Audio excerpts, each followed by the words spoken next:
Torej, organizatorji konvencij vedno nediskriminatorno postavljajo iste računice vsem skupnostim, ne glede na to, ali gre za neprofitno organizacijo, ali gre za trgovine. Ja, se mi zdi, da je tako. No.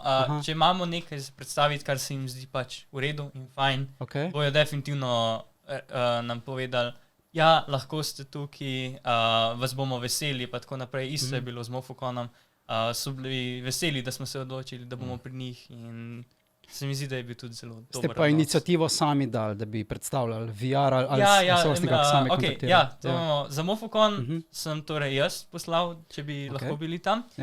Potem za Umiko, ki pa še sledi, smo bili pa povabljeni strani organizatorjev.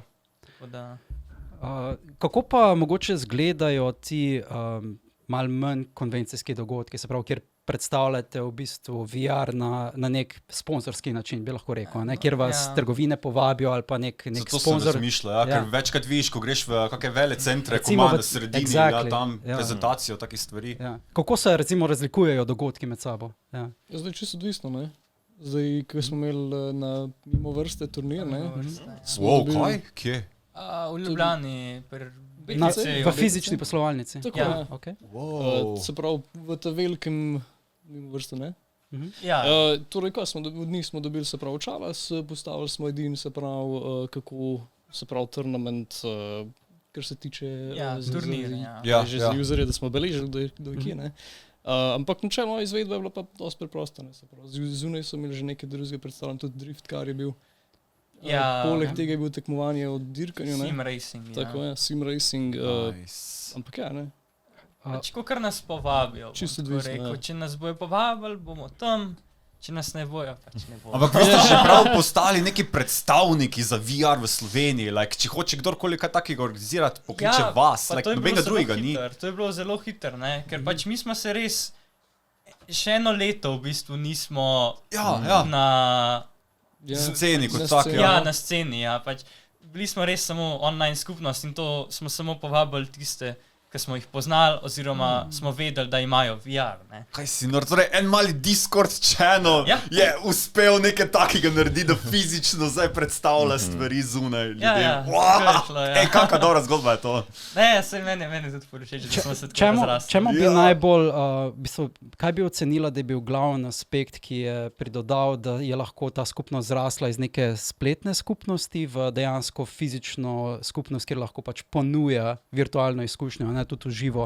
Zdi se mi, da pač vsi zaznavamo ta pretok nove generacije predvsem v anime skupnost, ampak zdi se mi, da ne gre samo za anime skupnost, ampak vse skupnosti, te geekovske skupnosti, nekako prehajajo v novo generacijo, ne? Ker pomeni, da imaš nove ljudi, ki se želijo dobiti v živo, širiti izkušnje, interese, in zdi se mi, da anime konvencije rastejo, ampak niso tukaj specifično samo anime skupnosti, ampak imaš VR skupnost, imaš nove gaming skupnosti, Genshin Impact. Svoja skupnost naenkrat.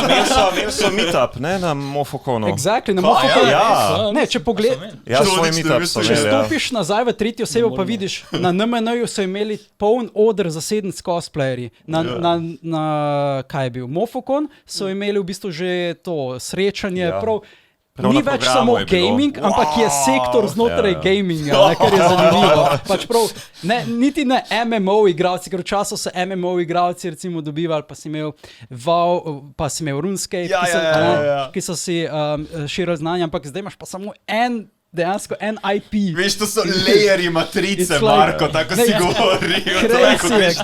Crazy je, koliko ljudi je danes in zato lahko v skupnosti, se mi zdi, kot je Slow VR, danes trajvajo, ker je dejansko povpraševanje veliko večje, in zdaj se mi imate veliko novih člani, ki so mogoče začeli z VR-jem šele z Oculus 2 ali pa 3 celo, ali pa, niso sploh še bili notri pred korono, recimo.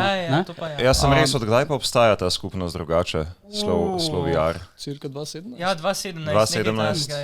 To je nekako uraden začetek, spletni začetek? Takrat se je torej ta Discord server. Dejansko že toliko časa. Čakaj, takrat še tehnologija bila ful na začetku. Takrat je bilo, pa drago je bilo takrat. Vse to je bilo res niš. Takrat DK1. Od Oculusa zelo začetki, sploh še ni bilo Quest Enke, je bilo čisto začetki. Ni še bilo Quest Enke. S čim so se potem ljudje... Mislim, da je bil HTC, right, pred Oculusom. HTC pa Oculus sta bila tista dva, ko sta se tepla na začetku. Oculus je naredil svoj Kickstarter leta 2012, nekaj takega, pa ful dolgo rabo. Pa se je Facebook kupil nekaj časa za tem. Mogoče preden gremo v podrobnosti različnih sistemov, bi samo še Crown tebe vprašal, v bistvu, kaj je, ker omenili smo, ti se s Torom ukvarjaš bolj manj z organizacijo pa produciranjem dogodkov, ne? Ti si njegova desna roka, predvidevam. Zato na desni sedi od njega. Kaj bi rekel, da je tvoja tako glavna vloga pri negovanju te skupnosti? V bistvu bolj all-rounder, kaj drugega, se pravi, bolj pomoč pri izvedbi, bi rekel. Mogoče smo vedno prvi, ki pridemo na dogodke, se pravi, poskrbimo, da je res oprema tam, da poskrbimo, da imamo postavljen, če ne drugega štand, točno tako, kaj je treba, da imajo, če se že menimo, da so naslednji ljudi, ki pridejo za nas pač pomagati, da imajo res pripravljeno vse, kar rabijo, da lahko ljudem čim bolj enostavno predstavijo mogoče.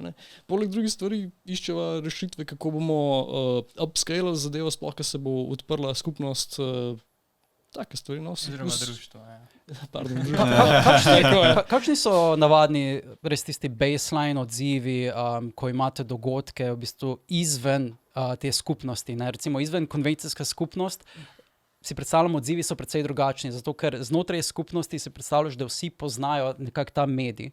Takoj, ko stopiš izven okvirov, izven teh varnih okvirov, pridejo na tvojo stojnico precej drugačni ljudje, ne? In moraš tudi mogoče malo drugače rokovati z njimi. Ne? Kako se s tem, veš, kar je drugačna persona.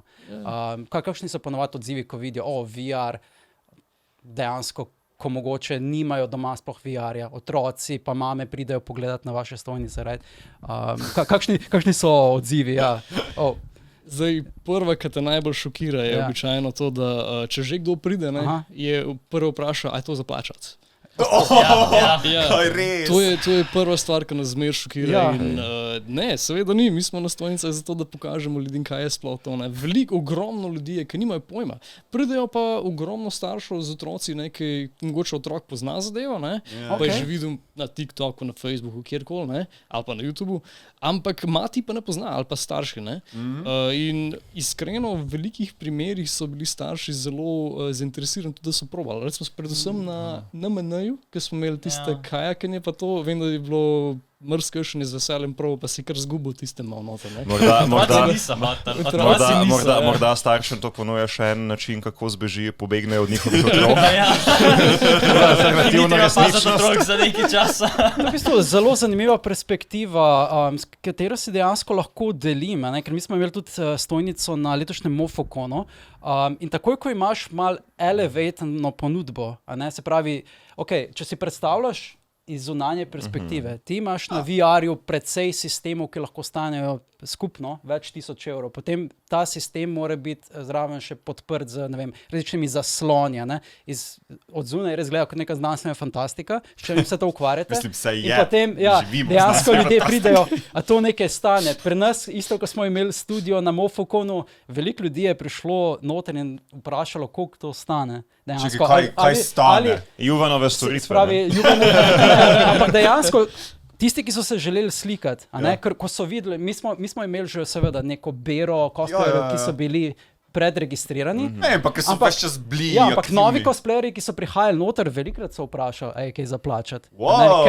Ker mogoče ta mentaliteta, ki jo imamo mi, ker mi želimo samo predstaviti kulturo, ni toliko mogoče splošno razširjena, da nekdo bi vso to spravi tehnično ponudbo ponudil za stojn. Ne, Marko, to pa je internet jih naučil, da čisto vse moraš donatati, plačaj tam, dodaj mi tam, mikrotransakcije, mislim, da res.